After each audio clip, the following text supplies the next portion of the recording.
बिस्मिल्लाहिर्रहमानिर्रहीम। खातिन हज़रात, मैं हूँ अख्तर अब्बास और आप सबको मेरा सलाम पहुँचे। माहम ने, इनकी उम्र है 22 साल, वो शादी करके जिस घर में गई हैं वहाँ से अब तक 7 माह गुजार चुकी है। माशाल्लाह प्रेग्नेंट हैं। उन्होंने फ़ोन किया और कहा कि सर, मैंने जितनी बातें सुनी थी शादी के बारे में और जितने खौफ थे, वहाँ जाने के बाद तो मुझे लगता है मुझे दुनिया में ही जन्नत मिल गई है।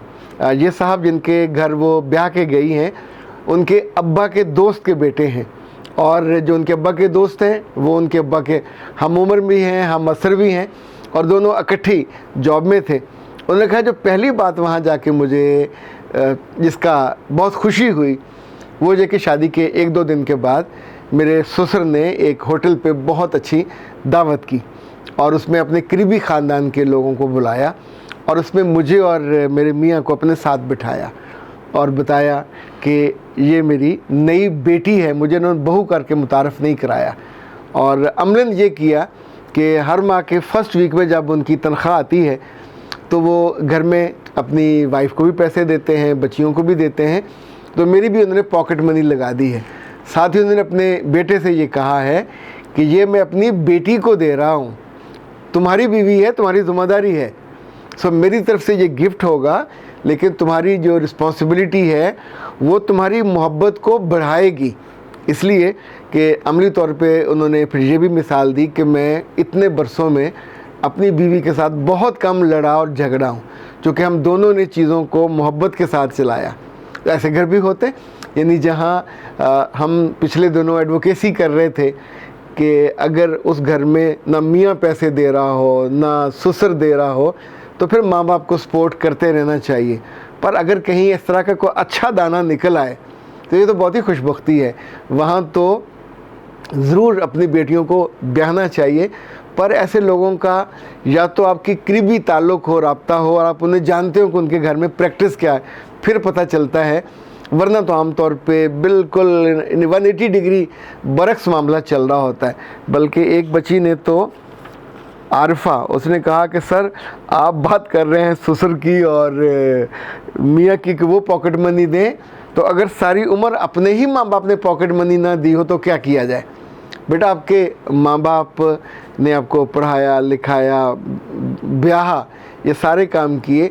अच्छा, पुराने वालिदैन आमतौर पे नगद कैश देने पे बिलीव नहीं करते थे। यानी मुझे ये याद है कि जितने पुराने वालिदैन थे वो अपनी बेटियों के घरों पे शादियों के बाद भी साल में 2 दफ़ा जब फसल आती है गंदम भी भिजवाते थे, राया जिसका सरसों या उसकी वो कहते थे कच्ची कहानी, उसका तेल भी भिजवाया करते थे। ऐसे छलियाँ होती थी, बल्कि कभी कोई भैंस अगर सूती थी यानी बच्चा देती थी तो उसका जो दूध होता होबलू वाला वो भी बतौर ख़ास अपनी बेटी के घर भिजवाया जाता था।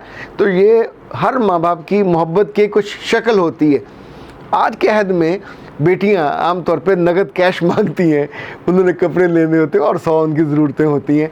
सो ज़माना बदला है, मोहब्बत की शक्लें भी बदली हैं, लेकिन फ़ौरी तौर पे हम वो जो एक होता है ना डंडा, वो लहराने लग जाते हैं कि वो हमारी बड़ी हक तलफ़ी हुई है। तो अगर कहीं किसी माँ बाप ने नहीं दिए तो अल्लाह के बंदो उनके बाकी एहसानों को तो ज़ाया ना करो। आपने कभी मुंह से कहा ही नहीं होगा, फीसें भी उन्होंने दी, कपड़े लत्ते भी वही लेके देते रहे, खाना भी वही खिलाते रहे, तो 4 पैसे मांगते वो भी आपसे मिल जाने थे। अच्छा जी, दूसरा सवाल जो है वो अनीस और रहमान उन्होंने किया। वो कहते हैं कि मैं अपने घर का दूसरा बेटा हूँ। जो मेरे बड़े भाई हैं वो हड हरामी करते हैं, शादीशुदा हैं, पर मजाले कभी कोई काम किया हो उस घर में, या अब्बा कमाते हैं या मैं कमाता हूँ। और हमारी कमाई से पहले जो हमारा घर था 1 मंजिला था, अब 2 मंजिला हो गया। और मेरी बीवी मुझे हमेशा परेशान करती है कि पैसे तुम्हारे लगे हैं, ये तुम्हारे भाई को भी इसमें से हिस्सा मिलेगा। तो मेरी परेशानी बहुत ज़्यादा है, मुझे बताइए मैं क्या सोचूं और क्या करूं। तो अनीसा बेटा जी, 2 चीज़ें हैं। एक तो ये कि घर का जो बड़ा बेटा होता है, पुराने ज़माने में उसको वलीयत कहा जाता था। यानी जब हम घर में पैदा हुए थे, हालांकि मुझसे बड़ी मेरी बहन थी, पर वलीयत तो मैं ही था। और वलीयत कभी कभी बहुत अच्छे निकलते हैं, माँ बाप की आंखों का तारा होते हैं। और जिसको कहा जाता है कि ये घर का बड़ा है, ये विरासत लेके चलेगा, ये ट्रेडिशन लेके चलेगा। पर बाज़ जगह वलीयत ऐसे भी निकम्मे होते हैं जो मज़े सारे करते हैं, पर पढ़ने लिखने में और कमाने में उनकी दिलचस्पी नहीं होती। एक बात अपनी बीवी को भी समझाइएगा, दुनिया के पैसों और दुनिया की चीज़ों में हर वक्त रग़बत से आपके दिल का चैन और सुख सब ज़ाया हो जाएगा। दुनिया ने गुज़र जाना है, इसके बाद की जो दुनिया है वो बहुत लंबी है और वो बड़े दिल वालों के लिए, छोटे दिल वालों के लिए वो नहीं है।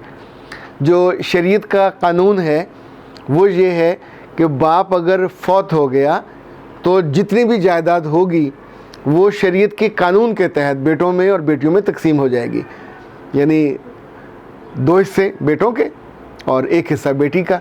तो आप 2 भाई हैं तो 2-2 हिस्से हो जाएंगे और बेटियां जितनी भी हैं उसी तौर पे।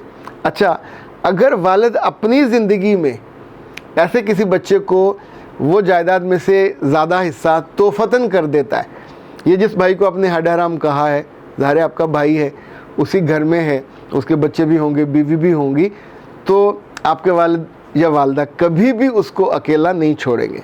वो कमाता है या नहीं कमाता तो भी जायदाद में वो हकदार है। इवन फ़िक़ही तौर पे तो जिन बच्चों को अब घर से निकाल देते हैं और वो उसके लिए इश्तिहार भी छप जाता है, नाखल्फ आग कर दिया, फ़िक़ही तौर पे तो उनकी भी जायदाद में हिस्सा बनता है। आप जैसे बहनों का हिस्सा नहीं दबा सकते, इसी तौर पे कोई भाई आपको नापसंद हो तो आप उसका हिस्सा भी नहीं दबा सकते। दबा लोगे, खा लोगे तो अल्लाह के रसूल की हदीस है कि किसी का हक खाया हुआ होगा तो वो ज़मीन का टुकड़ा क़यामत में इंसान के गर्दन में, गले में जंजीरों से बांध दिया जाएगा और उससे कहा जाएगा कि उसको उठा के चलो, और उससे चला नहीं जाएगा। और वो जगह होगी जहाँ कोई मदद करने वाला नहीं होगा। वहाँ पे आपकी बीवी ने, आपके किसी दोस्त ने, आपके अपने नफ्स ने आपको गुमराह किया होगा। चूँकि नफ्स आमतौर पे यही होता है ना, हमारा दिल बुरी बुरी ख्वाहिशें करता है, दूसरे के हक़ को दबाने की ख्वाहिश करता है। ये मसला सिर्फ आपका नहीं है, बहुत सारे घरों में मसला।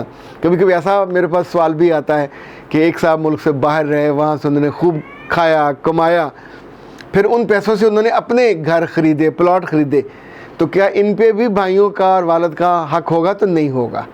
वो चूँकि उसकी कमाई थी, उसके प्लाट थे, उसके घर थे, तो फ़िक़ही तौर पे, शरई तौर पे, क़ानूनी तौर पे उस पे उसके वारसों का हक़ है। उसके वारसों में उसकी बीवी है, उसके बच्चे हैं, ये उसकी ज़िंदगी में।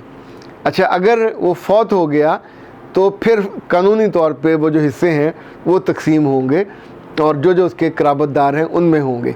तो आम तौर पे याद रखिएगा, दूसरों की जायदाद पे वो जो आस होती है झूठी या लालच की जो एक निगाह होती है, उसकी बजाय इंसान को अपने दस्तो बाजू पे भरोसा होना चाहिए, अल्लाह की रहमत और करम पे भरोसा होना चाहिए।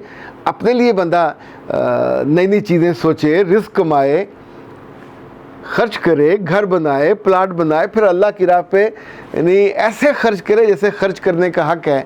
लोगों को खाना खिलाए, अजीज़ों को खिलाए, क़राबतदारों का ख्याल रखे। मैंने सही मुस्लिम में हज़रत अबू हुरैरा से एक हदीस पढ़ी और उन्होंने कहा कि अल्लाह के रसूल सल्लल्लाहु अलैहि वसल्लम फरमाया कि मैं तुम्हें ऐसे बंदे के बारे में ना बताऊं कि जो जन्नत की शक्ल नहीं देख सकेगा, वो जन्नत में वो जा नहीं सकेगा।